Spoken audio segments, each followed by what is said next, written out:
G'day, Nick. Welcome to the Hidden Why podcast. Great to have you here today. Yeah, thanks for having me on. Looking forward to it. So, Nick, tell us a little bit about yourself. We just had a little bit of a pre-chat about your work, and you've been doing it for a while. In particular, marketing. How do you use marketing for lead gen? You talk a lot about video. Your business is Biz Video School, which you can find bizvideoschool.com. But you also started to delve into AI now, which is definitely the hot topic of the moment. So I'd love to talk about those things with you, but just give us a bit of an outline as to your background and where you've come from. Sure. Yeah. So I've been, basically in marketing my whole career. I actually studied entrepreneurship in college, so I'm very entrepreneurial minded. But Yeah. basically, yeah. I mean, I got into video, man. It's been over a decade. Mostly real estate. So I mostly work with real estate agents, but not filming the houses. Everybody always thinks that kind of first, Yeah. which makes sense. But more the personal branding side. Teaching people to get comfortable on camera, come up with different ways to use it. Video is a form of communication. I think that's where a lot of people are getting video wrong. They make it too much of a performance, and really it's just the way we talk to each other nowadays, kind of especially since the pandemic.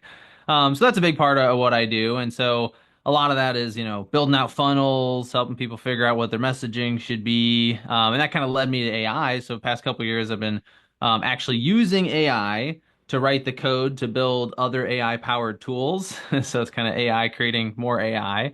And Right. I've been basically building custom tools as lead magnets. So these like Yeah. very very catered, very narrow, specific tools that do just one thing, and we use them as lead magnets. I call them adaptive lead magnets. And so now I'm kind of exploring, merging the two. We're doing some challenges in our school now where the students are making videos to market their adaptive lead magnet tools. So very kind of cutting edge stuff. And so yeah, it's a lot of fun. I find a lot of people are more intimidated by video than they are by AI. AI personally scares me more than video because, I've used it a lot and I kind of see where it is both good and potentially dangerous. Yeah. But video is very exposing, right? So we're really scared of being on camera. So we definitely work on that with them a lot. But yeah, so been at it for quite a while now. So do you work one-on-one with people, or is it more sort of, hey, these are the courses that we run and the programs so you can learn how to do video better, for example? Well, it's a lot of everything, I would say. Yeah. I mean, I'll tell you what, online education has changed so much. I feel like the pandemic also kind of disrupted Yeah. that market quite a bit. I mean, we used to, we've always done live stuff. So a lot of our stuff is live on Zoom, so people can interact with us, ask questions. We do live Q&A sessions. We do provide some one-on-one time as needed, but most of it is kind of small group, so that's what we found to be most effective. And lately, what seems to really work for folks is not quite classes, but more like, I don't know, implementation sessions. I'm still trying to think of the right word for it, but basically, you come on an hour on Zoom, and for a piece of that, you're learning something. But for a piece of it, you're also doing something, and so our new sort of philosophy with the online training is that you're going to That's good. leave the class with the work done, right? Yeah. So that way there's no homework, there's nothing I have to research or follow up on. And people seem to really like that. This idea of kind of just show up, learn a short little lesson, make that one thing, get it done, put it away, in and out. And so, yeah, I mean, I really think, that. And then there's kind of this element of being reinforced by AI that I think is sort of starting to emerge now, where you either have like an assistant that's an AI chatbot, or my personal favorite is one use case tools, so maybe you're making an ad and we might provide a tool that generates the graphic for your ad, and you just sort of describe what you're advertising, and it cranks it out and it hands it to you. So I think that's the future. A lot of this online training stuff is maybe small group, definitely live, so people can ask questions and engage with you. But the main kind of key thing being that we're going to get something done while we're there. Yeah, yeah, hold the hands, and I think that's what I see missing a lot as well, is that there's a lot of information going out, but less of that, hey, let's help you put it into place, because that's where people Right. mostly struggle with, right? Oh yeah. Um, okay, well let's start with talking about marketing, because I think this is important for anyone listening to the podcast today. hmm Um, because most people have a personal brand or something that they're passionate about that they want to put out to the world.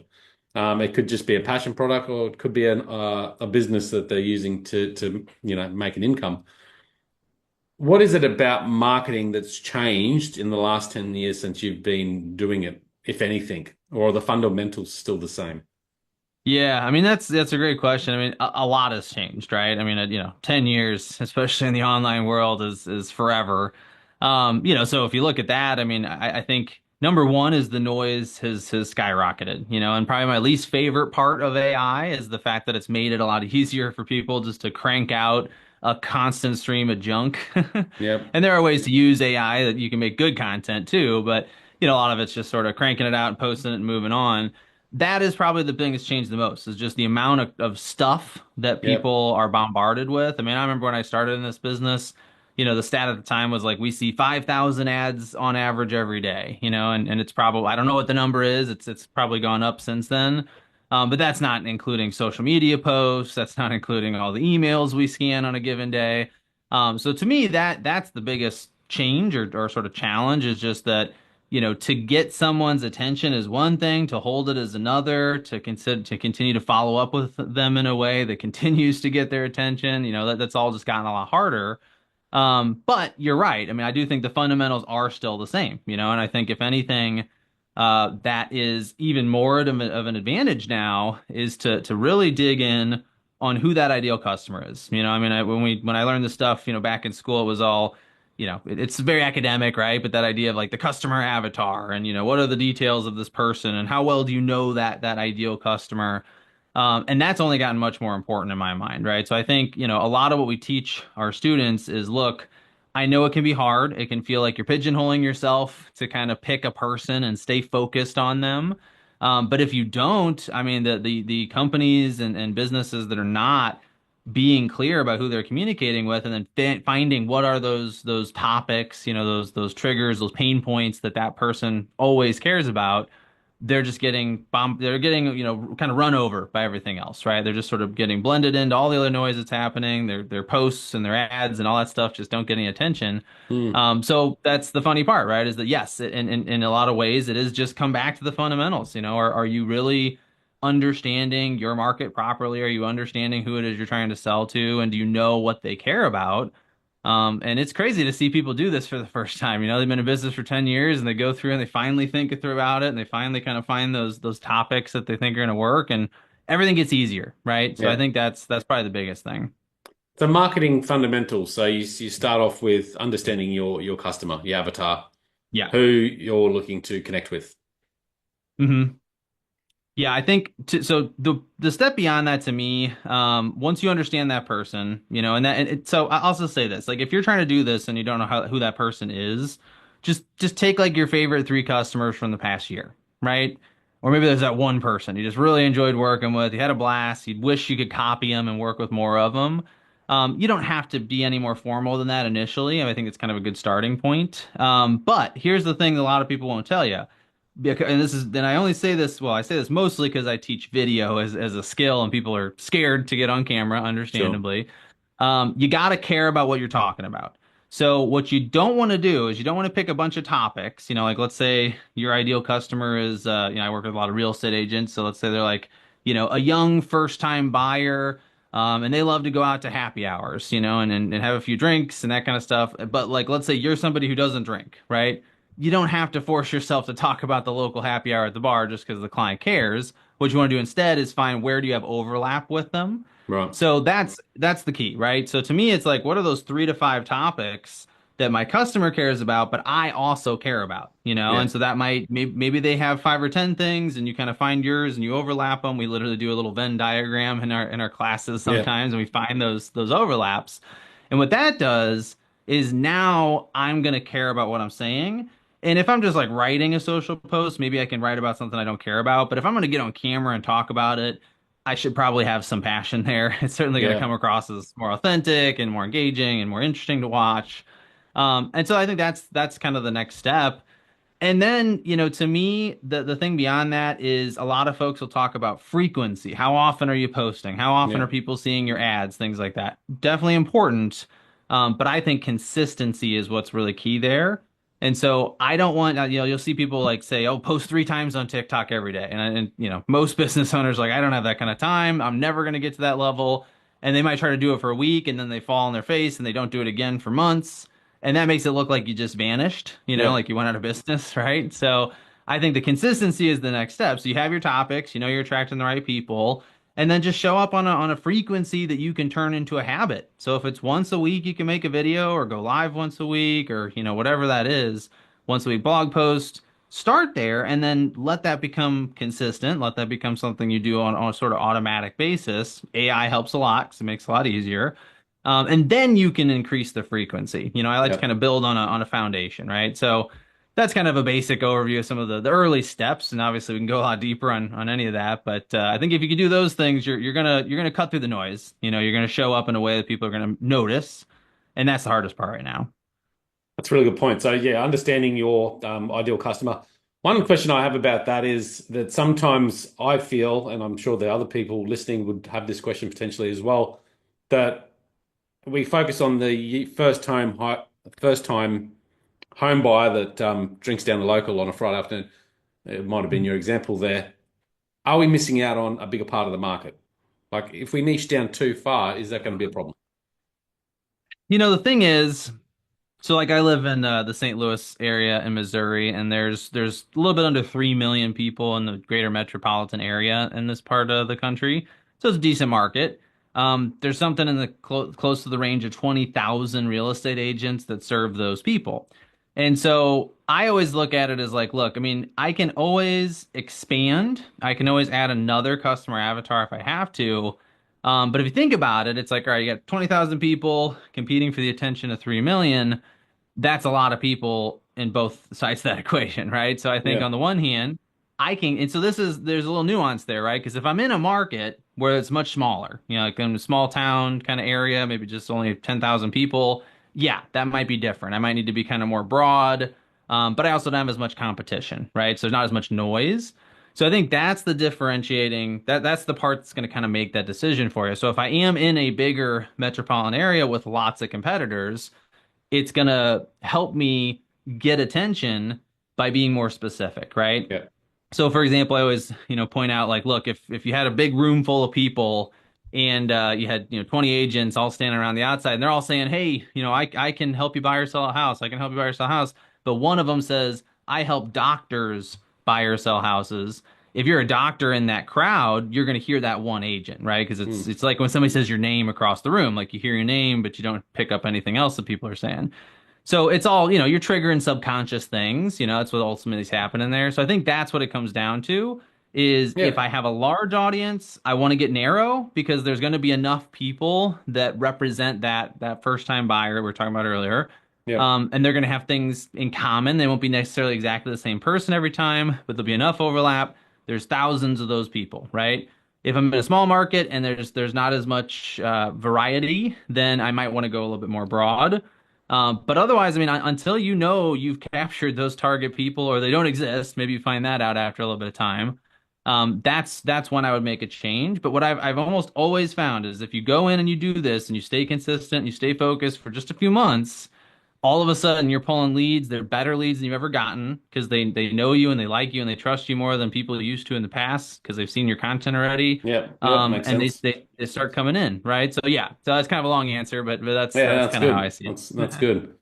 And it makes sense. And I assume off those that particular avatar, there'll be, related categories that will come towards you anyway through that process. Well, right, yeah. I mean, and then that's what people always get sort of worried about this, and I've noticed lately in the past couple of years, there's a lot less concern. I think people are learning this lesson kind of on their own. But yeah, the reality is like if you say things 4 out of 5 times that I find really interesting and care about, like I'm probably not gonna just push you away because of the fifth video not being something I care about. I may not even see it, right? So yeah, you're gonna get the people that have, so there's sort of the sort of these layers that go outside of your ideal customer, Yeah. Yeah. and you're gonna get those people too, right? So I think Okay. that's, you may push a couple people away, and I think you got to be okay with that, right? Like in some cases, personally, I always tell folks, look, if there are people I go back in time and say if I could avoid working with that person, I would happily do so, get some bad clients every now and then. And so that's one thing marketing can do too, is it can really show people like who you're the right fit for and who you're not the right fit for, and then that person goes and hires somebody else that is a better fit and you're both happier for it, right? So there's both sides to that, I think. And it is okay to push some people away. You don't want to make them feel, bad or anything like Yeah. Yeah. that. Yeah. But that's okay, I think. Yeah, absolutely. And I like the idea, thinking about those past three clients over the last 6 months that you've worked with, that you really gelled with or really appreciated, and using that as your basis for forming who your ideal client is. What other strategies would you have for someone to understand their ideal client? Well, I mean, if you don't like, so sometimes you get folks that are new to the industry or they haven't done this before, and it's almost more exciting because then you can really build it from scratch, so you can kind of sit down and think about. I would start with the easiest stuff's always going to be the things that are related to what you do as a business, right? So, if I want to work with, luxury buyers, okay, there's certain income levels that are going to come to mind, right? There's certain careers that are probably going to fit that better than others, right? There's going to be certain parts of town where those people are going to live. So that's the other approach. We actually have a questionnaire that we'll give out to our students and say, look, here's your 15 questions, and you kind of go through them and you answer them, Right. and those are going to be, yeah, that kind of information. Most people, if you think about it a little bit, like you probably, if you're being honest with yourself, you could probably answer a lot of that information already. Yeah. If not, I'll tell you right now, this is something AI is really good at. AI is really good at sort of parsing through information and even asking you questions. So that would be another approach is you can kind of go to ChatGPT or any of the free AIs and they'll all know what a customer avatar is. It's a very common thing in marketing. So if you just sort of explain that, hey, I want to build a customer avatar. Here's what I'm doing for a living. Here's how long I've been doing it. Here's, maybe some details about what I consider to be my strengths. This is what which separates me from a competitor, stuff like that. It'll just ask you a few questions and, answer them to the best of your Yeah. ability and it'll give you ideas. So I think Yeah. that's probably the easiest way to do it at this point. Yeah. Yeah. I've done that myself. Yeah, it works quite well. So when you identify your target market, how do you then, and this is something I struggle with really, is how do you then come up with the key messaging around how you're going to communicate to them? And the second question to that is, how repetitive do you want to be with that messaging without Yeah, sounding that's like a a good broken question. record? Well, I mean, the funny thing is you want to be super repetitive. I mean, I always sort of challenge people on that in the sense that it's like, look, I mean, show me somebody who is saying too much of the same thing. And you're probably going to show me somebody that's super famous, somebody that's really well known. And I think it's a lot of times that's the reality is like if you think about the number of people, if you go on social media or you go out and you're networking, you're doing all these things in a given day, like how many people are you seeing? It's probably many hundreds, if not thousands of total people, and you're not going to remember much about any of them, right? So I think that's kind of answering your second question Hmm. first. But I think, that so it's okay to kind of keep coming back to those topics over and over again. Now, I think a lot of this comes down to you got to trigger people's curiosity, right? So I think that there's an ability to sort of be controversial, I mean that kind of comes up a lot. I think anytime you can position what you're saying, even if it isn't controversial, and you'll see this, right? Like a lot of social posts and whatnot are written with like, can you believe most people do this way? Like this is how they should really do it. And even if it's something like, how to research buying your first house and it's really non-controversial, you can sort of reframe things that way. So I think that goes a long way. I think asking questions is great. That seems to be highly effective as a hook in videos, as a social post, they can be related to business or they can be related to these topics, that aren't. You see a lot of people do just sort of generalized engagement bait, what's the worst topping on a pizza or something, like that. Yeah. That's fine, but to me that's not helping you identify your ideal customer. Um, but I think anytime you can phrase something as something controversial, something as a question, and then the topics, if as long as you're sticking to the same, I would say like four, maybe five overall topics, right? And then that can be fairly broad. Like when I say topics, like one of those can be like the local sports team that you like and your customer likes, right? And like one can be, what you do for a living is one of your pillars and stuff, so they're fairly broad. But you want to be known for certain things, right? Like so like with the AI stuff I'm doing, AI can be used for a million different things, but I'm trying to become known as the adaptive lead magnet guy, the guy who's doing just this one really specific thing with AI, because that's a much better way to get remembered, because Yeah. that's going to Yeah. stand out in people's minds, right? So I think that's Yeah. what it comes down to is like how can you be a little bit unique and then talk on those things so often that people can't help but remember you for them. Yeah. It makes sense. It does make sense. So talk to us about video. I mean, you work with a lot of agents in this space and about video branding, and you've been doing it for some Mm. time, so you've probably seen it change over the period, but I assume the fundamentals are still the same. How would you work with someone in creating video content? And what would be your advice as to what style of video content that should be today? Yeah, I mean, what I find is, especially when you're getting started, and that's where I sort of specialize is getting people going for the first time. Right. I think a lot of it is it's so easy to overcomplicate. It's so easy to go into perfectionist mode. Like as soon as we see ourselves on a screen, like there's all the psychology that's going on there, right? I mean, like, a lot of us, depending on how old you are, you probably grew up with like things like TV and the movies being the primary place you would see somebody on a screen, Yeah. And so your brain kind of jumps straight to like, oh my God, I'm on television. Oh my God, I'm on a movie, I'm in a movie, which is very disorienting. Obviously, that's not what's happening, but that's there. So I do think, there's a lot to overcome if you're getting started. So what I always try to start people out with is reward yourself with the complexity because you've done the work, right? So you made the videos. So like I always tell people, for example, with equipment, before I'm ever gonna buy equipment, I'm gonna encounter the problem that the equipment solves. So I'm not gonna go out and buy lights. I'm not gonna go out and buy a microphone, fancy camera, any of that kind of stuff until I've tried to make a video and I've looked at it and gone, oh, I can't see my face. I guess I need a light, right? Right. Because otherwise those are just reasons to procrastinate. So you start super simple. I personally start with video messages, like literally talking to one person at a time. Like my favorite version of that is just a happy birthday video message. Say the person's name so they know you took the few seconds to record a quick little video for them. You don't got to do anything goofy or sing or anything. Just say happy birthday, hope you're having a great day, and send it over. Right? Like Facebook literally tells you when it's somebody's birthday, and it even has the message button right next to their name. Those are so easy. They're low pressure. Nobody has any expectations of how you look or sound. And you get in the habit of just sort of seeing yourself on camera, hearing your voice for a couple seconds, and they also get great business results. I mean, I'll tell you, like when you do this, like people remember it. Like my birthday was a few days ago, and the few people that sent me birthday videos, like I can see their faces in my head right now. I can't remember who wrote on my wall on my Facebook profile. So I think that that can trigger all kinds of great conversations, all kinds of great engagement. It's very personal, it's very intimate. And then from there, I think another thing you can do is focus on batch creating content. Keep them short. If you get kind of past the video messaging stage, I like to just film with your phone. Just you can even make a script and put it into a teleprompter and read it into the camera if you want. There's literally tools now Yeah. that will fix your eye contact. So if you read a script and you're looking, not at the camera lens, it'll fix that for you. I mean, Yeah. there's built into a lot of stuff now. So it's just like the excuses are just sort of evaporating very very quickly. So I like to batch it. Sit down, have 3 or 4 scripts ready, record them all in the same setting. If you want to change shirts, you can, but don't worry about it, I think.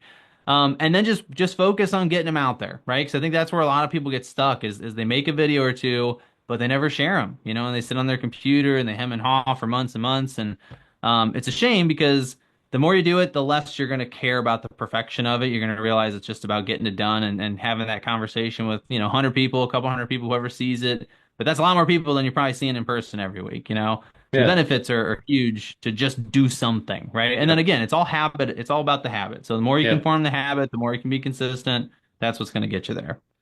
And like you said earlier, it's not about the performance necessarily, it's about the connection and the communication with someone. Right. I mean, the human brain, there's a part of the brain it's called the fusiform face area and the fusiform gyrus, and it's basically dedicated to recognizing human faces. And so it's where the familiarity principle comes from, which just Right. states that the more often you see somebody, the more you automatically like and trust them, which is used to manipulate us all the time. So, always keep that in the back of your head. Like just by seeing someone on a consistent basis, you will start to like them. You'll start to trust them. And that's it. I mean, like they don't even have to watch your video, but if they scroll through social and they see your face for a couple seconds, and that happens on a regular basis, that trust is forming, right? So I Right. think that's probably the biggest benefit you get from being on in a Right. video, right? So you got Yeah. to be on camera, you got to put your face in it, but if you do that, that familiarity is huge. Yes. Yeah. What are most people getting wrong then with video right now? Like, I mean, the tech aside, Oh, like I love the idea of yeah. just getting on the camera, connecting with the audience in your passionate, vulnerable way, to your ideal client, obviously, and then just putting it out there. And then, Hmm. there's all these tools around us that we can use if we want to, if we think it's going to enhance it, but not necessary. So don't overcomplicate it. Right. What else are we doing wrong other than Well, other than I think main thing is people are avoiding it, right? So that's probably the main thing people are doing wrong right? is making it more than it has to be. But what Yeah, I will say is to get a little more useful, because that's pretty generic. What a lot of people are getting wrong is they're not getting to the point. I think a lot of folks like what they're getting wrong is they fail to understand how important the first 3 seconds are. And so in the marketing world, we call that first 3 seconds the hook of a video. And it has to grab them. It has to grab the attention of the viewer. It has to give them in the first 3 seconds a reason to watch the rest of the video. A lot of people, even to this day, are starting their videos with something like, "Hey, it's Nick here. Today I'm going to share something with, and it's like, I can see your name on your Facebook profile or your TikTok right. account or whatever. Like, I don't need you to tell me who you are. And most people are going to see your stuff, know who you are. They're your followers, your friends, your connections, right? So I think that's one of the biggest mistakes I see with video. It's one of the biggest reasons, and it's a shame because a lot of these folks, your videos will do poorly, right? They won't perform, they won't get a lot of views, they won't get a lot of comments because you lose all your viewers in the first few seconds, and then the algorithm won't show it to anybody else. And then they don't think it's working, right? So I think it is one of the more technical parts in terms of getting it right. Now, the good news is it's not hard to do right. Again, it comes back to bold statements or questions. What is the video about? What's the ultimate point you're going to get to? Can you sum it up in a few seconds? Can you ask a question that you're going to answer? Visually, can you show people something? Like if it's you're talking about a particular place, can you wear a hat with the logo on it, right? Like there's just little things we can do. Like I'll just pick up stuff on my desk sometimes and kind of use it as a Yeah, prop in the first few seconds. It doesn't have to be complicated, but anything that's a bit of a pattern interrupt, something that's a little bit of a disruption to the viewer, because you got to remember, like most of the stuff we're doing, if it's ads, if it's social posts, if it's emails, what are they doing? They're scrolling, right? Scroll, scroll, scroll. Like that's what you're trying to disrupt. And I think that's the key. So if you get that right, the rest of the video matters at that point, but it doesn't matter until they get through the first few seconds. And so that would be right. the next thing to think about, right? Is like how can I hook that How can you viewer? engage them straight Um, up? Hmm. yeah, exactly. Get them pulled in, right? And then higher level is obviously keeping them engaged throughout the video. So you just kind of rehook them over and over again. That's why you see a lot of videos with, sound effects, B-roll, graphics that pop up, all that kind of stuff. But if you don't get them in the first 3 seconds, none of that matters. Yeah. To start with that, does there need to be a call to action in your videos, or can it just be purely connecting and showing your Well, face? yeah, I mean, I think the answer is kind of both. I Yeah. think that every video will benefit from some kind of call to action, but they don't always have to be promotional, right? So like if I don't have something, like if I'm not asking people to call me to or like, one of my calls to action might be, hey, I got this guide. If you want it, comment below and I'll send it to you, right? That's a business thing. If I don't have a business call to action, I will give them something to do to increase the engagement on the video. And I think you should always probably do that, right? So if I'm talking like just giving advice or something, or I'm talking about my favorite sports team or something like that, I'll say something like, well, what do you think? Let me know what you think about the latest trade or transfer or whatever it is, Hmm. And that just gets people to engage, right? It gets them commenting on the video. Comments of anything you can get are typically sort of the most valuable. Make sure you're replying to them because every comment counts, including your own. And that person's going to feel, better because you're actually engaging with them and talking to them. And those back and forth conversations are sometimes what leads to business. So that's important too. But I think at least having something that said, hey, if you like this video, give it a like, or hey, what do you think about this topic? Comment below. That's a good default just to make sure that you're getting kind of the most benefit out of the video. You're getting people to engage with you and have a conversation with you. But don't do more than one. That's the other side of it, right? You'll get people who are like, well, I got this thing to give you, and then also comment, and then also, hit me up Right. with a phone call. Confusing, and they won't do any of it. So it's one call to action, one only. They don't all have to be promotional, but it's helpful to tell people kind of what the right next thing to do might be. Yeah. Yeah. Okay. With video, there's so many platforms that we can do video on: YouTube, TikTok. different formats, different styles. How do we Yeah. navigate that space? Is it again just honing on the one that you prefer or do best, or is there a particular strategy to it? Yeah, yeah. I mean, that's a tough one, and I have that's kind of changed for me over the years. What I tell people now is like post where you're already spending time. Like you can like there was a point where you had to really think about who uses which platform, and that is still there. But at this point, like there's only so many mainstream social media platforms left.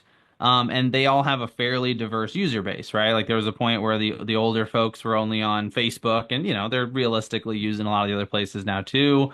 Young folks obviously are going to be a little bit less likely to be on Facebook, but a lot of them are there kind of out of necessity. So, I think there is a degree of thinking about who's using the platform and Yeah. maybe adjusting because of that. But most of it is, are you using it? And are you going to check your notifications? Like I used to have like these automated systems and I'd post on all these different places and I was like, why am I posting on Twitter? And that's called X. But why was I posting that? Like, I don't ever tweet. I don't ever log in. If people do respond to me, I don't see it for like days, which is kind of rude. And so I stopped, and it didn't really hurt my business at all because I wasn't really doing much there in the first place. So I think, don't necessarily go the route of, oh, I got to be everywhere because you absolutely don't. I think mostly focusing on the places where you will see people responding to you and be able to get back to them quickly is the most important part. Yeah. I like that. I want to. I'm conscious of time here, so I want to get into this Mhm. adaptive AI that you're working on now. Talk to us about this Yeah. AI space and what you're doing there. Yeah, so basically I'm using AI, in particular Claude typically, although I use Cursor as well, to What is write Claude and what code. is Cursor? Yeah, so Claude and Cursor, well, Claude is another AI platform, competes with ChatGPT. So they have different models. They build their own AI models, and they have one of their most recent ones is called Sonnet 3.7. Tends to be really good at code. 3.5 is really good too. So you can go to the Claude website. There is a free version you can use. And then Cursor is kind of like the next level beyond that. Cursor, one of the fastest growing companies in the world actually right now. But it's got an AI coding agent. So with Cursor, you can literally like build entire tech platforms from scratch. You just sort of explain what you want, it writes all the code for you, and deploys a lot of it. So it's a little techy, right? Probably not something that the average user is going to jump into right away. But what I've been doing is I go to there's a company called Hugging Face, which is a hosting platform for AI tools. Right. And so I've been mostly using Hugging Face. And I'll go to I'll find an existing tool. I'll copy the code. I'll go to Claude. I'll say, hey, look, I'm going to give you this code. I want to make a new tool, but I want you to use this code as a template. And so that's kind of I did a lot of behind the scenes stuff to kind of get to that point. But now it's easy because there's so many of these tools already out there. So for example, if you want to look up my name, N Niehaus, Niehaus, I have a profile on Hugging Face, and feel free to copy any of mine. But that's what's so cool about it is like you can just describe what you want. You don't have to write any code, right? Like I did take some coding in college, so it's not totally foreign to me. I don't remember any of it, so it just makes me a little more comfortable, but that's about it. Yeah. I just describe it, I copy the code, I put it over on Hugging Face, and you can have tools that can do almost anything you can imagine. So what's really cool is like I'm starting to take them now and I give them away. So I say, okay, look, for example, I have a tool. One of my favorites is it's a video funnel planner, right? So it's going to give you a plan for a bunch of different videos in a certain sequence to create a video marketing funnel. Well, the way it works is you just literally input your website URL, and in the back end, it looks at your website, it uses that to understand what your business does and who your ideal customer is and what you offer and everything else, and then it just creates the plan for you. So for the user, like literally it takes them 15 seconds at most to type in their website, hit a button, and a minute later they got a completely customized video marketing funnel plan. And so then what I do is I just go out and offer it to people. I go to Facebook groups, run some ads, whatever it might be. Say, hey, you ever wanted a video funnel plan for your business? Because you can get one for free and it takes like 2 minutes. Just let me know and I'll send it over to you, right? So I think I call them adaptive lead magnets. It's basically the next step beyond a current lead magnet, which might be, hey, I've got a video funnel guide or plan for you, and you can kind of take it and then adjust it to your own business. Well, now because AI, we can take those same things and the AI can do that work. It can make those adjustments Right. for us. And so everything can be completely personalized to the user. And so, obviously people like that, right? They love stuff that's personalized, that's custom to just them and their business. So 100%. there's a million Yeah. examples, but that's kind of the core concept. Yeah. So for real estate agents right now, what would you be saying as far as AI and what to use there? Man, I mean, there's so much. I will say, There is a lot. you know, it's fine to use it in your business. Be really careful letting AI speak for you unless you're very carefully reviewing all of it, because I think that's where a lot of agents have kind of gone of like, hey, can I have it do my calls for me? Can it write all my emails, and that can be fine, but you got to be really careful, right? Because if it doesn't sound like you, if it comes across as kind of formulaic or AI has a certain way it writes if you don't adjust it, people don't like that. So what I recommend and kind of where I'm focusing on is how can you give the customer a better experience? Like how can you, provide for them a level of service, a level of personalization, customization that they're not getting from your competitors. And that might not mean you're saving a ton of time or money, but if you're giving people a better experience, they're going to want to, there's more of them that are going to want to work with you, right? So Yeah, like, 100%. again, kind of coming back to the example of these adaptive lead magnets, like I made one that's called a home value maximizer. So the way it works is you take some pictures of your house with your phone, you upload them, it analyzes the property, and then it gives you recommendations on what you might want to update or fix before you list it to maximize the price when you sell. So that's the kind of thing that I can offer to people before they've listed, because that's obviously when I want to get them before they have an agent, and it'll help them. It'll give them some personalized advice, and now I've just done something for them that none of my competitors have done for them, right? So I think to me that's where the opportunity here is sure we can save time, we can save money, we can automate. That's all good, but it's mostly good for us. It's not necessarily good for the customer. And so if you're asking yourself, what can I use AI to do that's going to make my customers experience, better, easier, faster, answer questions that they don't even know they have yet, like all that kind of stuff. It just makes you look like a wizard, and then they're like, my God, you've already helped me with all these things for free, and I haven't even had to talk to you. I didn't have to get on Yeah. a phone call or anything. It's going to be amazing actually working with you. And so, yeah, I mean, last thing I'll say on that is I love also implementing video there because that's going to turn that experience into much more of a connection to you. So if you make a little video of yourself demoing the tool, showing them how it works, excuse me, and then also maybe telling them how they can contact you after they get their results so you can kind of have a follow-up conversation about it. Now they're going to associate all the positives they're getting there directly with you, right? So I Yeah. think that's kind of combining the two things I do together. But that seems like super, super effective. And I hope it catches on. I hope more people start to see AI as a way to provide a better experience versus just save themselves time and money.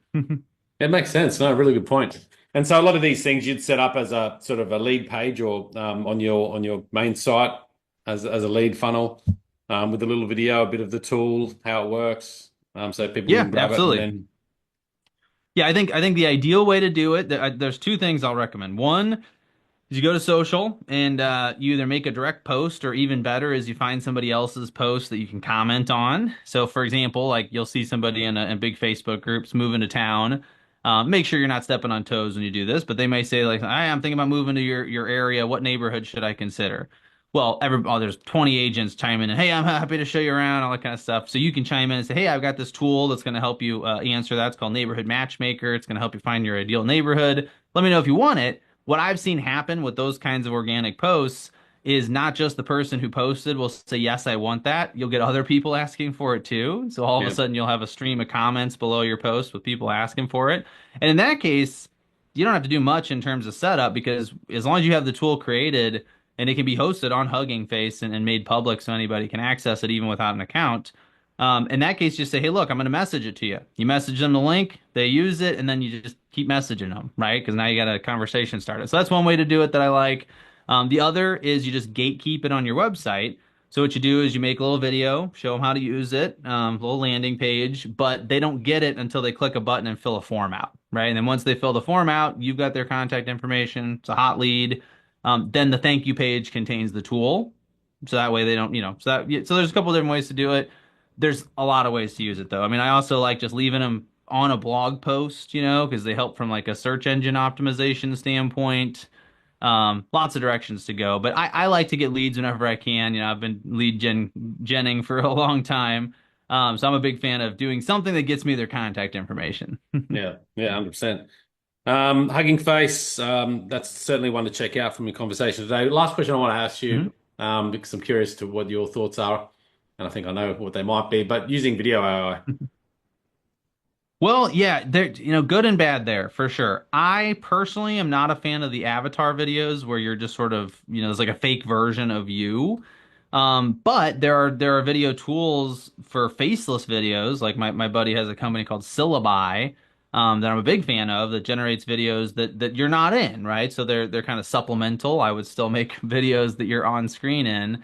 But the reality is like I think you got to be a little careful. Like here's the thing, right? I wouldn't want to meet somebody having watched several of their videos to find out that it wasn't them. Like Yeah, that would be a really sort of it would hurt the trust that I had in them because it will develop trust, right? So it's kind of like a rug pull a little bit, right? It's sort of the sense of like I thought we were having a conversation because you could do that with Zoom eventually. Like it's not probably far from now you'll be able to have like a fake Zoom avatar that attends meetings for you and talks with your voice and has your face and all this kind of stuff.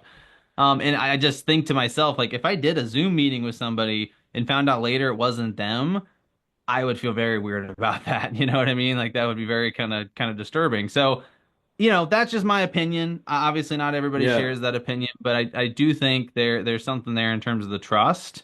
It's your good face. point. I'm Yeah, very protective of who can use my face, and I don't like the idea of a computer using it. But that's just me. I have a lot of students, a lot of yeah. clients, like they love it. They want to do it because they don't want to be on camera. So there's opinions on both There's sides. applications for it. Yeah, for sure. No, I agree. Mate, thank you so much for coming on the show today. How can people Of be course. reach out to you and best connect? Well, the website bizvideoschool.com is probably the best way to go. I love connecting with people on Facebook. So if you just want to look Yep. me up, Nick Niehaus on Facebook, and then myeverydayai.com if you're curious about the AI stuff. All right. We'll stick those links in the show notes for everyone listening out there today. Nick, thank you so much for coming on the show. Of course, thanks for having me. It was a lot of fun. Thanks for tuning in, guys. We'll chat soon. Have a great day.